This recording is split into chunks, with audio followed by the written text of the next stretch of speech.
So as you guys know, originally when I first got the bike a little over a year ago, I went and I installed the BST carbon fiber wheels and the Lindall rotors.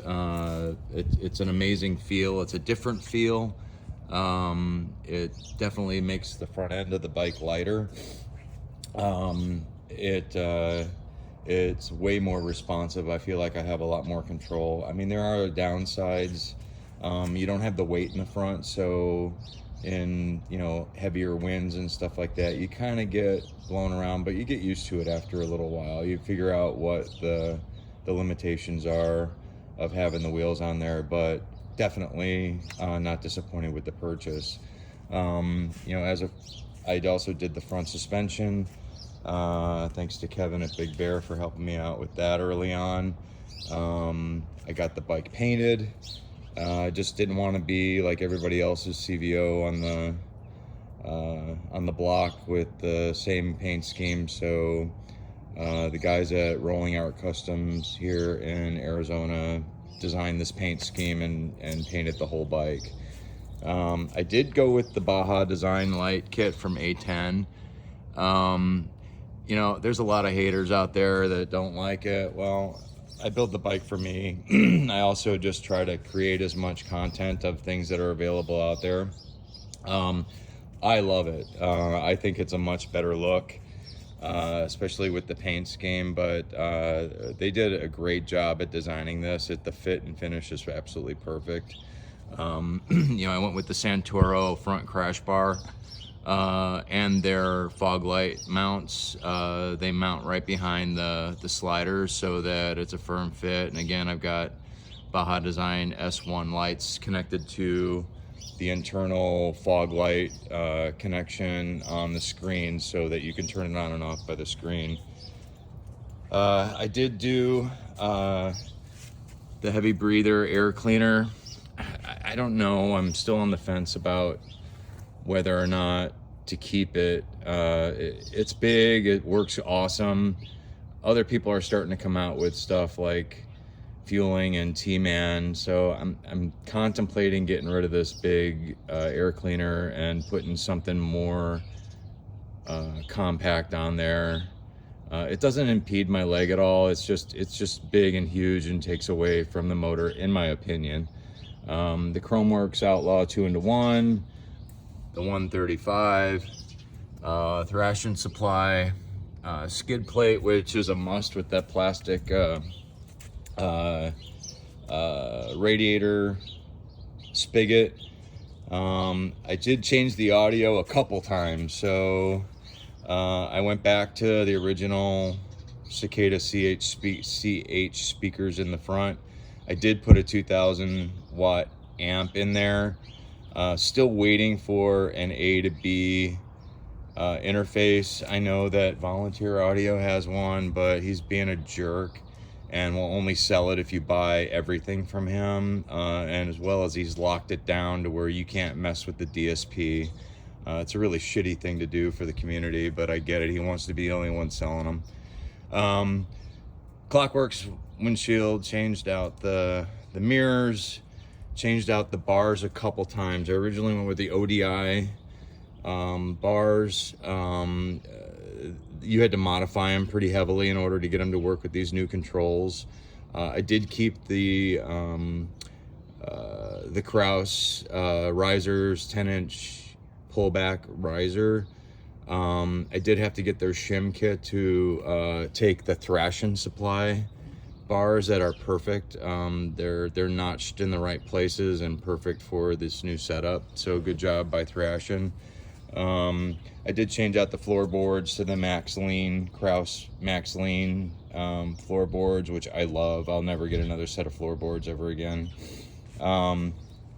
Santoro again with the rear crash bars.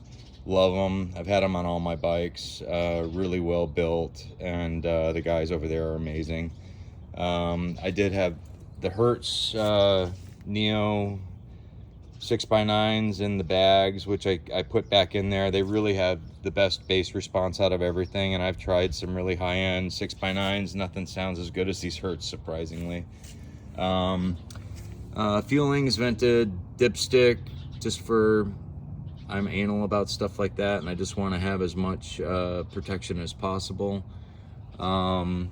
This is the big one. So talking with the owner of the local Harley-Davidson dealership, and was complaining about Saddlemen not having seats for crash bars, and I ordered a LaPera kickflip seat, and of course I had the Corbin seats, and he said, hey, there's a guy in Mesa, Arizona, Guy's Upholstery. Take your bike to him and he'll build a custom seat for you.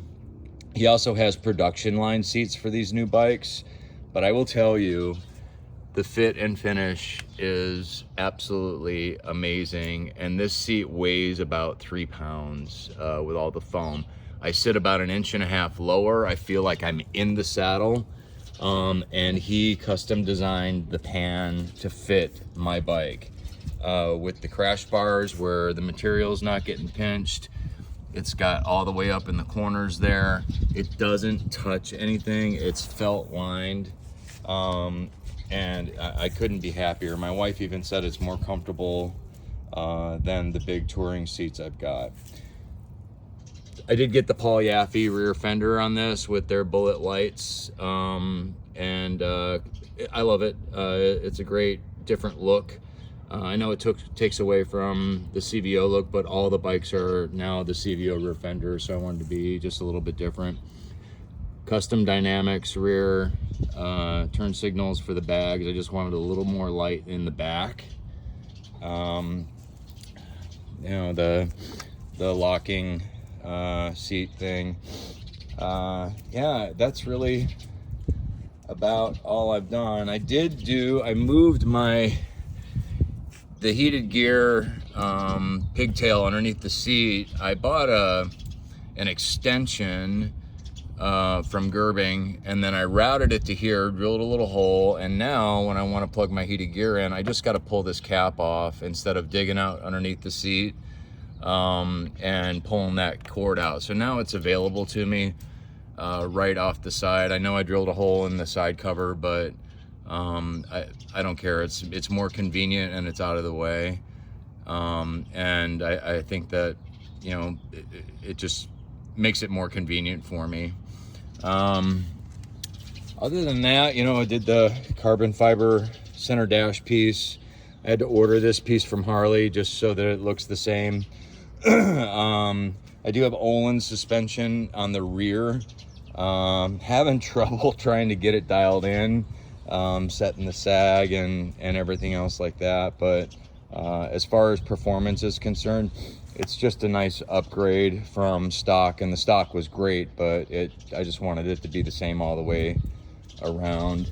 Let's see, what else have I done to it? Rear carbon fiber wheel. Again, I just love the way that the bike looks. It's not over the top crazy, but it definitely stands out from a normal CVO. I do have the matching tour pack. I just don't have it on. I don't ride with it all the time. Yeah, this is just an amazing bike. I couldn't be happier. The 135 with the Harley-Davidson Screaming Eagle tuner is amazing. I can't tell you how impatient I am to wait for somebody to come out with a tuning solution for this. I know that there's an impact wiring solution. I just don't know much about it, but I've heard good things about it. It's kind of an alternative to the Thunder Max. So I know those guys are working really hard to kind of come into the game a little bit. Yeah, that's about it. I'll do a cold start for you real quick so you can kind of hear what this thing sounds like starting it up. Again, it's a monster. This 135 motor, if you can swing it, it's well worth the money. And yes, the VVT is gone. Great concept if you're a big touring guy.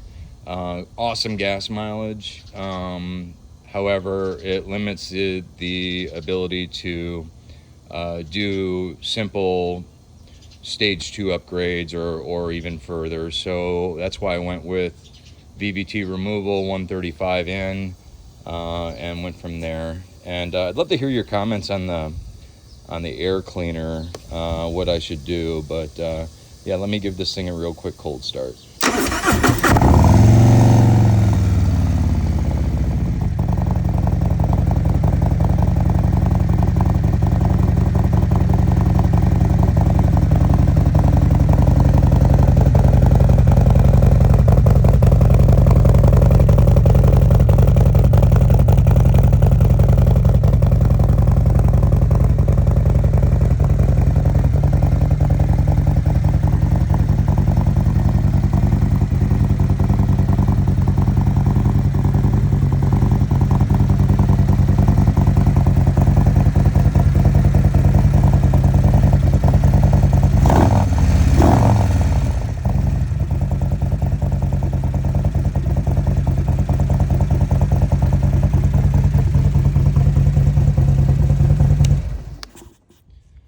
Well, that's about it until I come up with some other things, but that's why I've been kind of gone off the channel for a little while. Had to get the motor done and had to get the seat done.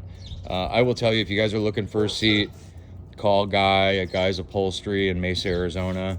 You won't be sorry. It is the best money I've ever spent on a seat, and I've spent so much money on seats trying to find the right one. This is amazing, and it's a small business.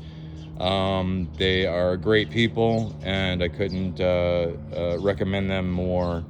But yeah, this is by far the best Harley Davidson I have ever owned. Again, I love trial and error, so I'll probably be putting more stuff on and taking stuff off and changing things out. One last thing. So Hoffman makes these billet things. I know they're a little costly for the size and what you get, but over the transmission indicator, and then also on the front cam sensor, just cleans it up a little bit, makes it look a little bit nicer. And yeah, those are just little tchotchke things that I like to put on and clean everything up, make it look as clean as possible. Other than that, again, one of the greatest bikes I've ever owned, and I've owned a lot that were new from the factory. Yeah, I can't wait to see what other people are coming out with in the future for this. I know that the aftermarket world is starting to catch up. It's exciting to have some of these newer bikes and see what they come out with. So yeah, thanks for watching, and we'll see you soon.